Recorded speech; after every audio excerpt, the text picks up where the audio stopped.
Uh, talk about some basic concepts. I'm going to talk about this validation issue. Go through some examples, farm sampling data, cost data ideas, processing and process analysis, different kind of team solutions. I'm going to get into some math. Don't freak out because it says statistics. These are simple. I'm going to go slow. Hopefully you can pick them up even if you were afraid of statistics. The truth is the feds are moving in this direction, right?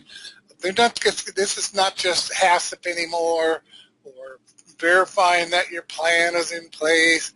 This thing has to go way beyond that. It's getting scientific. So you got to move with it, right? The future's changing.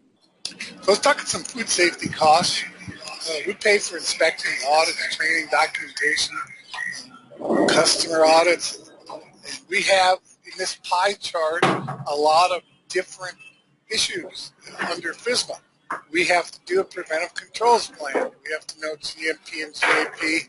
We have to develop a food defense plan. If we're importing, we got to go with foreign supplier verification. And if we have to protect against economically motivated adulteration and intentional adulteration, and then another one, the last one that came out, transportation rules. So it's just looking at transportation alone.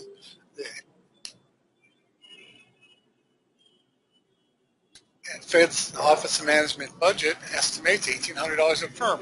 Look at this whole pie, right? That's the FSMA system. You and your company, wherever you sit, you have to reconfigure this pie to cover the pieces that you are responsible for, and then do all the planning, etc. for that. But the costs go up. There's no question about it. So you're spending that money, right?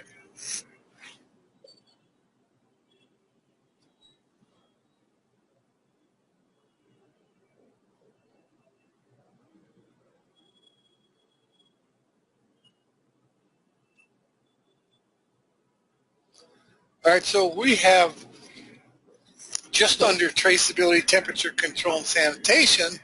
If you just focus on those issues, which I'm not going to spend time on today, but you can reduce rejects and inspection costs and returned loads and lost customers, but you can also show your customers that you're working on new stuff, right? You have all kinds of increases in revenue streams.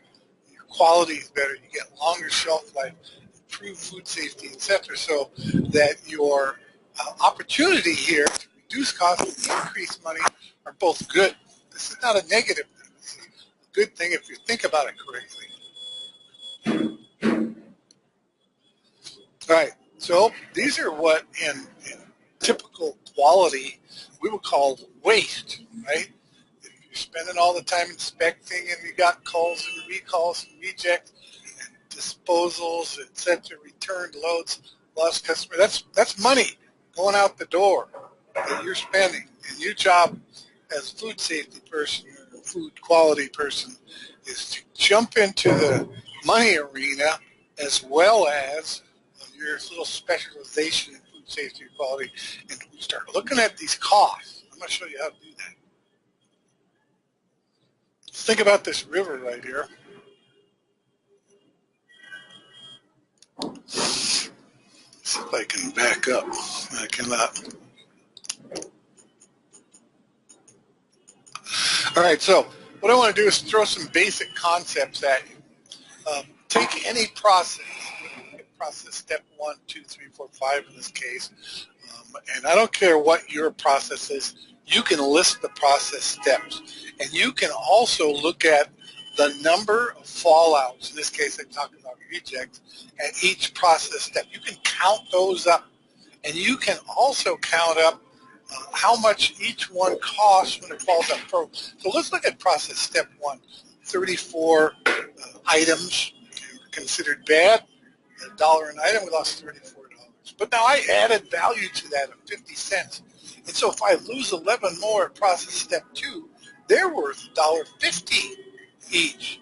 And so I lose 11, I'm going to lose some more money. And I keep going. I can roll up this data. Look at the bottom lower right-hand corner. Total process loss per week for this. It's $253 if I blow that out over 50 weeks, $12,675. So this basic concept of laying out your process steps and the cost, the accumulative cost for each step, as a product goes through each step, it becomes more valuable. If it falls out under step 4, you just threw away one at $202.75. You understand the issue here? So this is a basic cost model for any process that has potential inspection reject tests, throughout the process. And this cost model can show you, and you can show your managers what you're losing on a daily, weekly, monthly, annual basis. So, using supply chain traceability, so we want to use traceability through that process, and I'm going to show you this model to define financial losses. Let's take this